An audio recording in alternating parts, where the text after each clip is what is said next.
Welcome to Fortune Cookies Tarot. I'm Annabelle. I'm a tarot practitioner for over 35 years. And in this video, we are going to address a question from MJR, one of my viewers and subscribers. I love getting requests and suggestions in the comments from you guys. We have Mixtape Monday, which I've been doing for some time, where I answer a bunch of rapid fire questions in a long form video on Monday. You'll get you'll see there's a post in my community section where you can drop some requests for this coming Monday. You should be getting this video on Sunday. But I've also just added Fan Favorite Friday, which is going to be a feature long length video on one topic that you guys recommend, one pop culture or political topic. So this one is actually really, really cool. MJR is really awesome at giving questions. Question was this. This one is huge. Is there an underwater volcano set to erupt in the next few weeks? It's just off the coast of Washington, Oregon, and California. If it erupts, it's predicted to set off 10,000 earthquakes in one day. Had a lot of earthquake activity. We've also had a lot of solar flare activity over the last few days, which tends to coordinate with some earthquake activity. MJR is in the Seattle area and would like to know about how this is going to affect their life. So I've got some questions. We're going to do a combination of remote viewing, not coordinate remote viewing where I use the paper and write everything down. I'm just going to remote view psychically. And we're going to use some tarot as well. I've got this Gypsy Witch fortune telling deck, which is a really cool deck. Super fun. It's a Lenormand type deck. I also have my Mildred Payne Oracle deck. You guys, if you've been with me for a while, you know I was like really spooked out by this deck. There's some cool marketing on it. And I have my standard Rider-Waite mini deck. I've had this one since I was about 17 or 18 years old. So, and I'm an old biddy. So let's jump right into it. Thank you so much for all the likes, shares, members. You guys are the best. Thank you so much for being a part of this and keeping this live. Those of you that attended the past life regression session on Saturday, I am going to do them once a month. I have to figure out where they're going to fall in the month for us.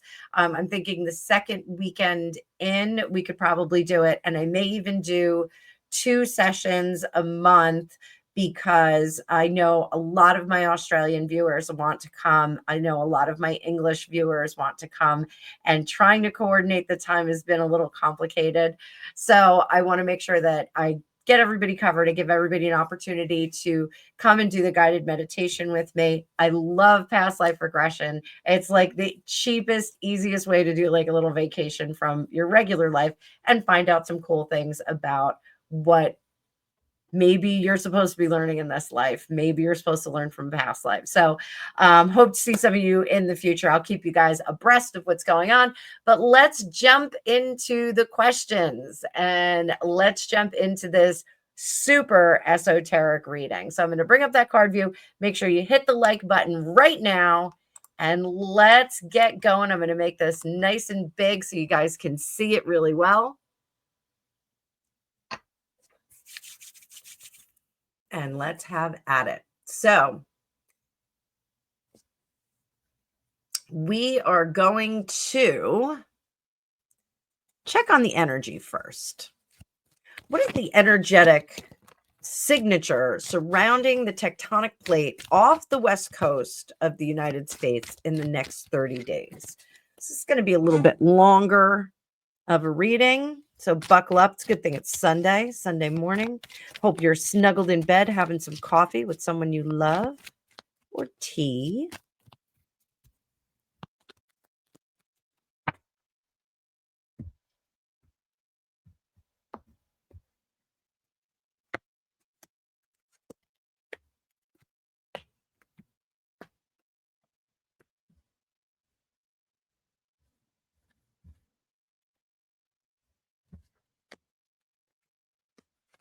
Seven, 8, 9, 10, 11, 12, 13, 14, 15. So we're going to do like a card for every 2 days, guys. I think that that's fair enough. We're not going to do a blow by blow for every single day for the next 30 days, but let's check it out. So what we're looking at here, this is just kind of a round the calendar kind of look. Easy, easy, easy reading. I do these sometimes for 12-month readings. We do one card per month. Sometimes we add some more cards onto that. We get weeks, we get days, all of that kind of stuff. So here, right now, we are starting out with some very, very solid ground beneath us. I do see a little shaking, a little rocking and rolling from some influence here, and it even degrades. We can see we go from 4, 3, 2, 1. So really a lot of these cards have lined up. This is kind of wild. So 4, 3, 2, 1, and we go back to over the next 8 days, we are going to see some kind of movement on that tectonic plate, but it is going to catch and stick. So we don't have to worry about that catch and stick. We've got the King of Cups, the Queen of Cups, and the Knight of Cups. So if there is some rocking and rolling out there on the West Coast, have no fear. I don't think we're going to see anything pop off anytime soon, but wait until we get a little further around my reading.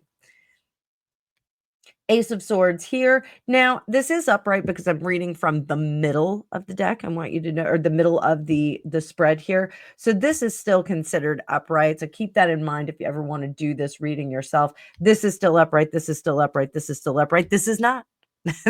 This is in reverse.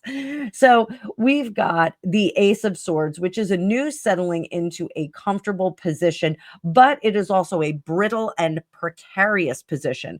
So I do think we see some movement here in that tectonic plate. It grabs onto a spot, gets seated, gets comfortable, but it is a tenuous comfortableness. Now, here's where we start to heat up. Oddly enough, we get the King of Wands, the Queen of Wands, and the Knight of Wands. Same lineup as over here, Page of Wands in reverse. So this is, we get some heating up. So I think that this is underneath, we get some heating up and then possibly some spouting. The spouting that I'm seeing, though, is coming up on geysers and pressure points where they're being released. So I think that that's okay. This 10 of Wands here, that lets me know that the pressure is still building underneath, tenuous grip on those tectonic plates. So when the plates move together, those of you that don't know, when the plates move together, they'll get stuck on different points and kind of settle in there and then just kind of rest. But sometimes it's really just like hanging on to just a little grip, and all of a sudden we get some movement there. That is what I think I see here. This is pressure release on those geysers. This is a tenuous grasp. I think we do have a big shaker at this point, but it does find a spot where it gets very comfortable and then sits. So this is a readjustment that I'm seeing here over the next 30 days. So I'm not super, super worried about tectonic plates moving wildly on that side of the world just yet. So is there a heightened natural energy disturbance? Because we looked at the tectonic plate there, but we're not looking at volcanic stuff. We did see things heating up with the family of wands there. So is there a heightened natural energy disturbance near Washington, Oregon, or California in the Pacific Ocean?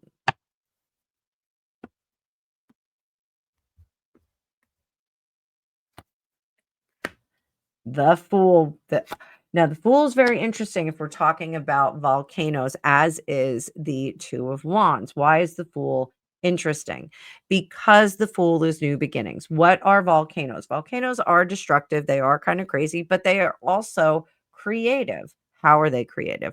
They are building new lands. When volcanoes erupt, and they spew out all that lava. You can see this in Hawaii. Awesome, awesome thing to see if you're so fortunate to see it. But you can actually see that lava going into the water, hissing and spitting and cooling and becoming new land masses.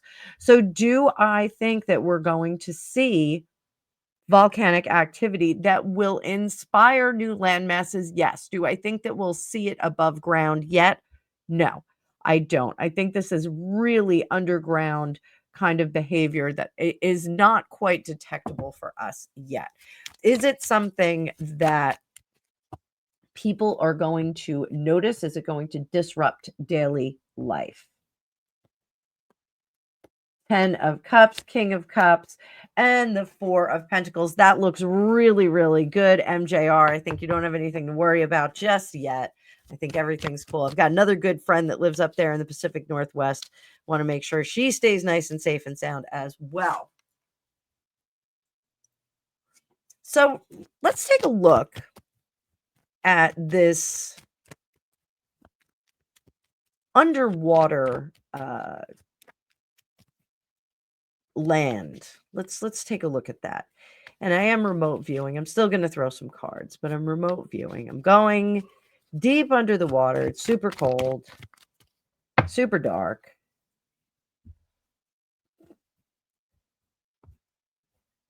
And I do feel that the stomach, the pit of the stomach of the Pacific is grumbling a little bit. It's the land of Lemuria. What is the condition of that? Ooh, yeah, there we go. There we go.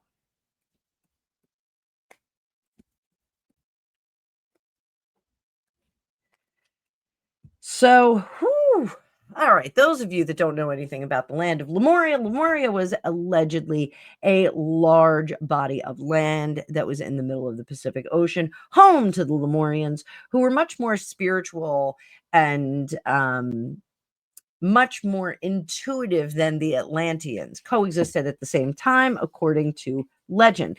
Madame Blavatsky had a lot to say about the Lemurians. They had a third eye in the back of their head, like a literal third eye in the back of their head, so that they could see things that were coming and going. They were large, kind of Bigfooty-like creatures, according to legend, and they, I believe, were quite smelly. I think it was quite smelly is one of the things that people do say about them, that have remote viewed them or had other esoteric interactions with them. So I do think that we are seeing the return of lands to that area. Why do I think that? Because here, the time in common memory has been very safe and secure. Things have been very calm. Here we have the 7 of Wands. Wands are fire. Wands are explosions, exciting kind of things like that. And here we have success of the Wands, success of that fiery power. Is it a cooperative, beneficial thing? No. The devil always talks to us about differences in the power dynamic. So these individuals in the devil card are hitched to the devil because they are less powerful than the devil and what the devil can offer. That's why we see this with addiction and things like that. So in this particular power dynamic, man versus the world, the natural world, we lose every time. You know, I just look at Wile E. Coyote. You're going to get crushed by that boulder. So we lose every time when it's man versus nature, unfortunately. Don't tell Bear Grylls that I said that. But in this particular case, I do think that nature wins over. And this is one of my arguments, a little editorial here, about people that talk about environmental issues. We've got to change the planet. We've got to change what's happening on the planet. The reality is that the planet is going to move and shake the way that it wants to, the way that it needs to. There's nothing that we can do to prevent that massive tornado, that massive earthquake, that massive hurricane. I don't want to harp on the weather, right, Greg? I think George Carlin's taking on it. Huh? I think George Carlin's taking on it. George Carlin? Carlin. George Carlin. What did he say? What if the world wanted plastic? Didn't know how to make it. So it made people who figured out how to make plastic. And that's really all it wanted. The Earth just wanted more plastic. So George Carlin, One of the sages of the 21st century, 20th century. So, God, he was a treasure, wasn't he? Yes. So, I do think that these cards, and here's the justice, and justice is very interesting when we're talking about esoteric stuff, especially when we're talking about Wiccan, witchcraft, those kinds of things, because justice is not necessarily fairness according to man's law, but it is fairness according to natural law. I'm not a Wiccan. I don't practice witchcraft or anything like that, despite having gypsy witch fortune telling cards. The order of nature is to keep a balance. So a good day for the lion is a bad day for the gazelle. So I do think that if Lemuria has sunk beneath the waves due to some kind of crust shift on the planet, that we're in store for some new lands. And I'm not saying that Lemuria is going to rise or Atlantis is going to rise, nothing like that. But I think we get some new lands that are being formed. But at this time, way, way below the ocean. That's not a destructive end. What's that? That's not a destructive end. I still can't hear you. That's on the destructive end. The Pacific is on the destructive end of the Earth. Because of the Ring of Fire? So I fell into so a the Mid-Atlantic burning... range, the Atlantic Ocean, Yes. is constantly spreading. Yes. It's constantly pushing everything out. Yes. Well, where's all that pushing going to? It's all going into the Pacific, which is crushing it all in. That's why there's so much more tectonic activity in the Pacific. The Ring of Fire is all that crushing and tectonic movement crushing into each other. I fell into a burning ring of fire. So do you think we should be looking in another spot, Mr. Remote Viewer? For what? This was a question about a potential volcano underneath the waves in the upper North Pacific. Well, there probably is, yeah. So do you think we should be looking in another tectonic region?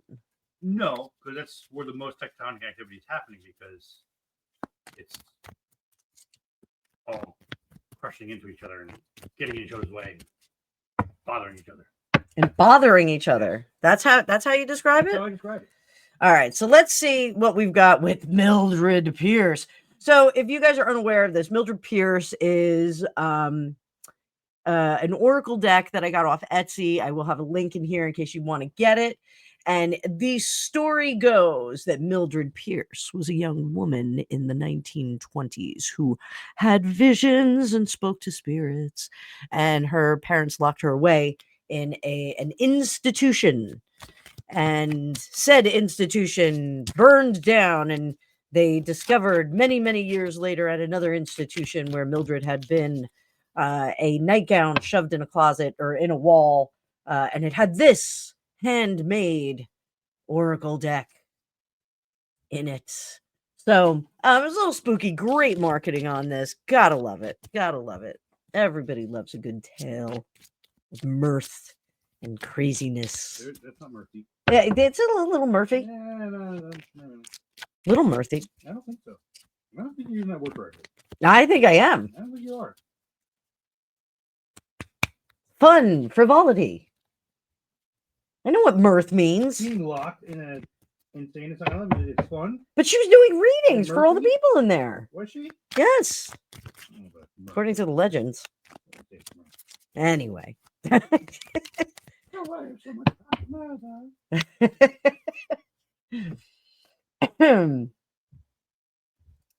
So, let's see what Mildred has to say about this Pacific North region. Mildred Hubble, the lake. Oh, blood. First card. Blood. Bloodfoot. Bloodfoot. And broom. So blood is the basis of it all. What is the blood of our planet? It's lava. Is it not? Magma. Liquid hot magma. Blood. Lava would be like a scab. Lava would be like scab. Okay, so magma, lava. I'm going to put that all in the blood category because it's flowing. Magma. It's flowing. When you get a cut, do you bleed magma or blood or lava? So when lava gets exposed, when magma gets exposed to air, it turns into lava. Okay, so that's it. That's what I'm telling you. It's the blood of the earth. Yes? Can we agree? I guess. To disagree? So the blood. But it doesn't really oxygenate anything, does it? It's It Saturday. doesn't carry nutrients to anything. I don't know about that. Carry something somewhere. So the blood of the earth, lava, is going to get a foothold to sweep away some of the peskiness of the parasites we call humanity. Unfortunately, that is what's going on here. So we're going to see some kind of eruption that will affect the region. But I think we've got some time before that happens. Let me see. Yeah, the Four of Wands, like just get comfortable. Like that, this isn't going to happen anytime soon. We're not going to see the cataclysm, I think, within this lifetime. Let's take a look. Let's take a look. So down, down, down to the bottom of the sea. I do feel pressure, and you know what it feels like? It feels like one of those little bubbling holes in Labyrinth in the Bog of the Eternal Stench. That's what it feels like. It feels very flat, opening, just blub, blub, blub, blub, blub. And it's kind of oozing out of there. It's not pumping out. It's not creating a dramatic spray of lava or anything like that. There's no pressure that's exploding. It almost is like a pressure valve there. So I've got that one, which I think is much closer to what's on top, Oregon or Washington? Washington's on top, right? Right. So it feels closer to Oregon, Northern California. Kind of blub, blub, blub, blub, blub. Now, when I go out to sea, deeper and deeper down. What that we just hypnotized everybody. When I go deeper out into the ocean, further away from the land masses, I think we have something much bigger. So I do have to go to a handy dandy drawing here so you guys can kind of see what I'm looking at. Do you see what I see? So not the best artist in the world. So if this, oh Canada, and then we have Alaska, Canada here, and then we have Wash Org, California. So the blub blub blub, the blub blub blub is like right here. Okay, so it's like off the coast of Oregon. Blub blub blub blub blub. So eventually, I think in 100 years, we would see maybe some, changes to the bottom of the ocean. Now, what's on the other side? Directly across from us is that where's Japan?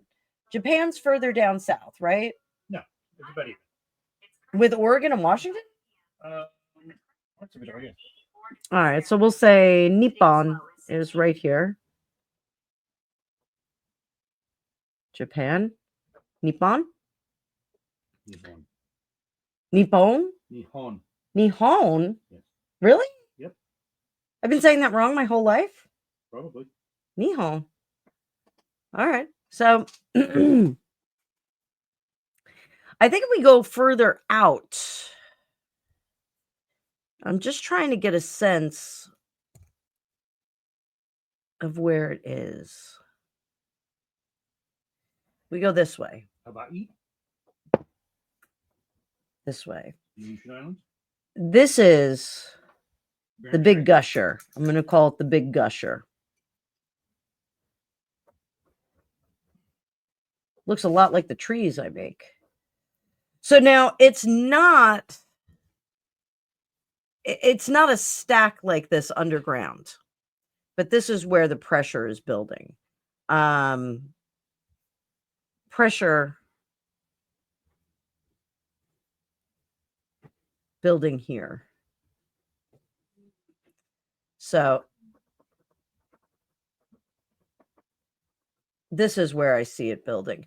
So if Australia, I think Australia is like right here. I guess New Zealand is like right here. New Zealand. This is the worst map drawing ever, guys. So I apologize. And then we have, I guess Russia is going to be up here. And I guess that's what we're looking at. I'm just going to make Japan like a single landmass. So this is where they thought Lemuria was, like right in the middle of all of this. So this, I think, is the remnants of whatever was going on there. You know, if it blew, sunk into a caldera, went to the bottom of the ocean, I think we're seeing this. I think we've got a lot more time on this one. Would this set off 10,000 10,000 earthquakes in a day? Got one card. The moon, time will tell. The tower, yeah, this would. It would set off a chain of events. So what I'm getting remote viewing wise is if this, and we're just going to call this guy the Big Gusher. Big Gusher. I don't know if they have one under here that they've already named. I'm calling it the Big Gusher. But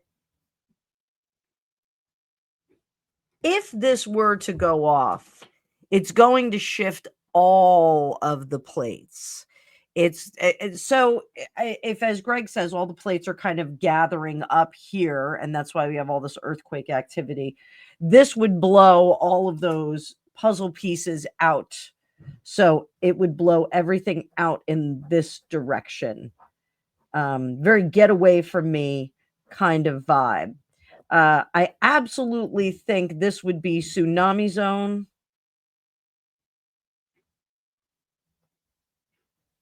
As with this tsunami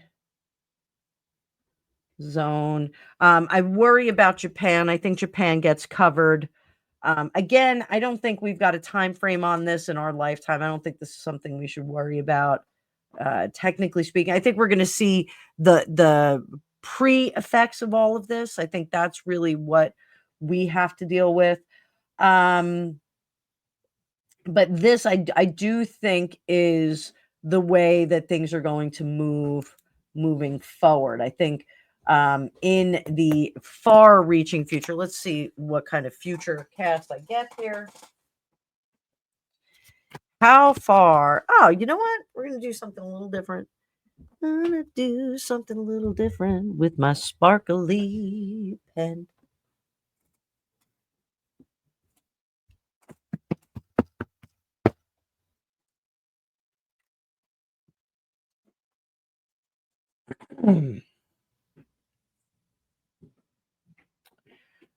What year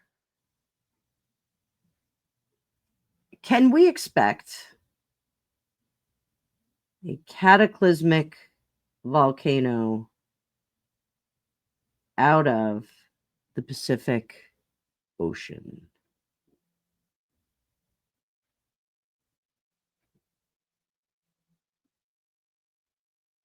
Oh, that looks like a 2. Okay. So we got a 2.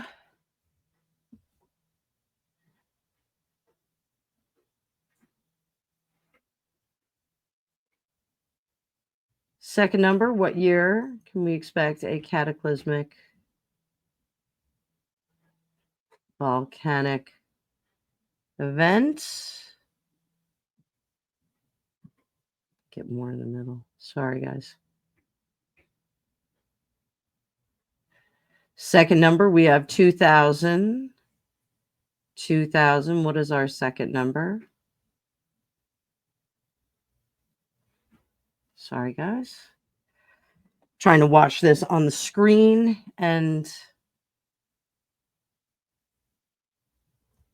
what is the second number? We can expect a cataclysmic event. We have 2000 and definitely 20. 20. Okay, we got 20, guys. 20. What is the third number?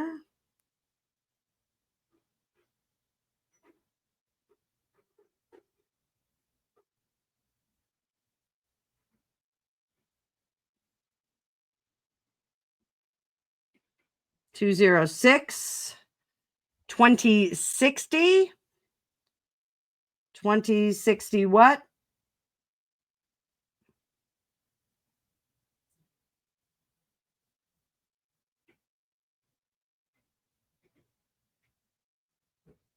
$2064, guys. 2064. I'm calling it a 2064. We're going to write it down.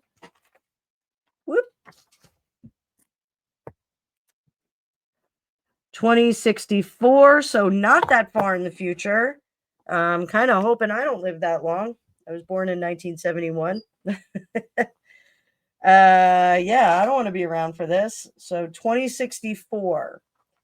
So let me just put away this, and we are going to look at what is going to happen in 2064. So 2064, we will have a cataclysmic event.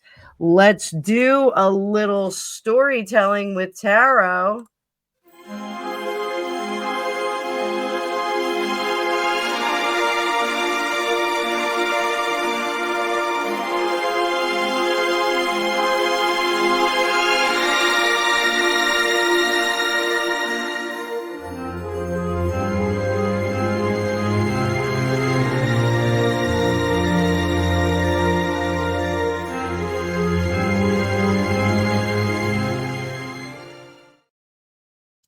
I didn't realize that video is not great. I have to redo that video. All right. Tell a story, kids. 2064. Let's start with what season it is. Ready? And boom. Tower. Oh, Tower in reverse. I'm not even sure what season the Tower would be, let alone the Tower in reverse. So it is going to be some cause. Oh, look at that. I got a little fun bug hanging out on my selenite. Good for you, buddy. Hang out there.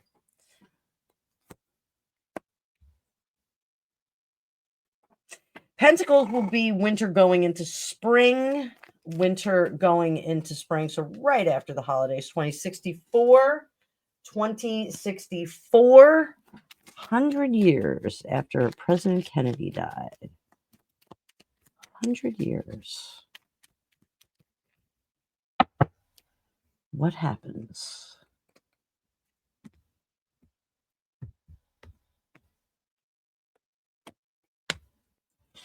We make decisions to move into the future, do things more progressively. There is mechanical structures that are involved in this, and technologies that we've employed. Does this have something to do with fracking or something like that? Is it something with fracking? Great rejoicing. Page of Wands. There is a feeling of we have overcome nature. We are able now to predict what nature can do. There's almost a retribution from the planet that says, hey, you don't know what I'm doing. Don't guess. This is not what I'm doing. So I do think that there's some technology that is involved in this, some technology, metal, underground, things in the dark, pushing apart things. So I do think this is like, I don't feel like it's fracking. I think fracking, they put water into the ground. This feels like they put something into the ground and blow it apart. They put something in the ground, blow it apart, and that kind of makes space underground, which like creating these like caverns, these false caverns underneath, which is very interesting because here in New Jersey we have there's a community that had a lot of mining, something that I learned during my insurance days, and there's a lot of sinkholes as a result of that, from all of the mining that was done underneath the ground, and they didn't fill in those caverns, and so they will have sinkholes as the lands start to move and adjust and settle into each other. So structures will get old, support systems will fall out, and they'll have sinkholes. We just had one on our parkway in Homedale, right on the parkway off the Homedale exit. And that was kind of shocking because we don't hear about sinkholes down in this neck of the woods quite often.